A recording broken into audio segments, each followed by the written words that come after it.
Well, on balance, I think trade has been beneficial to the United States, yes.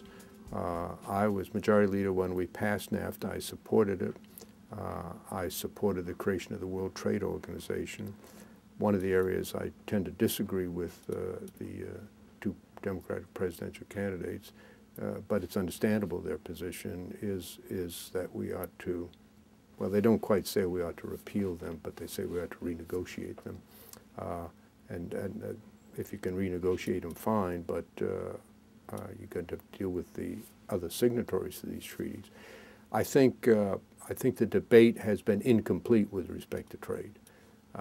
It is true that it does produce adverse effects. Of that, there can be no doubt. It's like most public policy issues.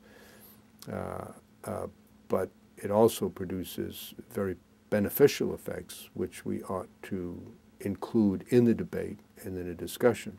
I do believe strongly that we can do a much better job in negotiating trade agreements to deal with the very troubling issues of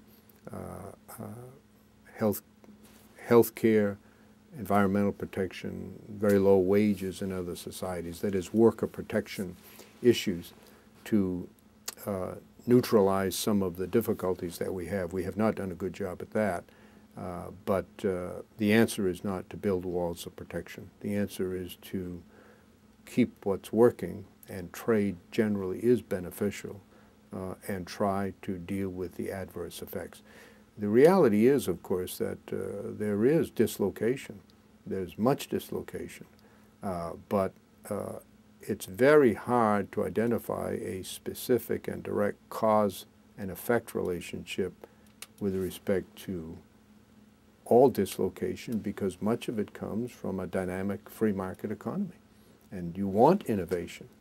You know, there used to be a lot of people in this country employed in the manufacture of stagecoaches. There aren't any anymore.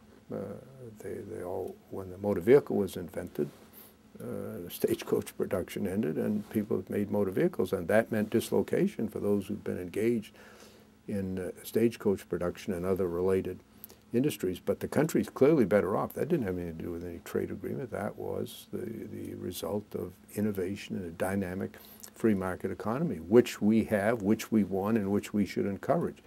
I emphasize, I'm not for just trading for the sake of trading. You have to have an objective, and we can do a much better job at mitigating the admittedly harsh effects on individuals. When I was a boy, my mother, as I mentioned earlier, was a textile mill worker. And she worked at a number of mills. I think at one time there were about 20 textile mills of one kind or another within an hour's drive of our home. I don't think there's a single one now. They've just gone first to the south and then to Asia. And now there are real effects to that. Maine, in another example, was once the largest manufacturer of all of the states in the production of footwear, shoes. That's pretty much gone now.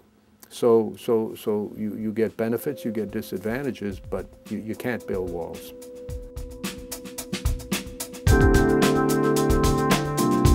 Well, of course, the WTO is a legal regime which is intended to encourage trade while creating a forum to deal with unfair practices in trade. It's highly imperfect. All human institutions are. From the dawn of civilization, every society has sought to manipulate trade in its favor.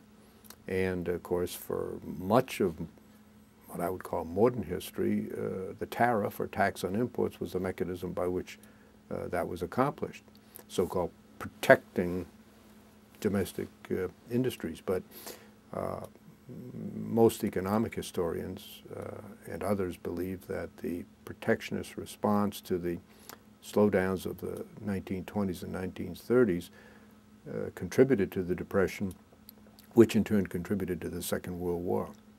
And I think you have to be very careful to guard against that. Now, it's a very different world now. There are 6.5 billion people on Earth. The population is now expected to grow, although population projections are notoriously unreliable because changes can produce changes in human behavior, can produce sharp changes in population projections, but I think the best estimates now will peak between 8 billion and 9 billion. That's an enormous number of people with a huge demand for land, for water, for food, for education.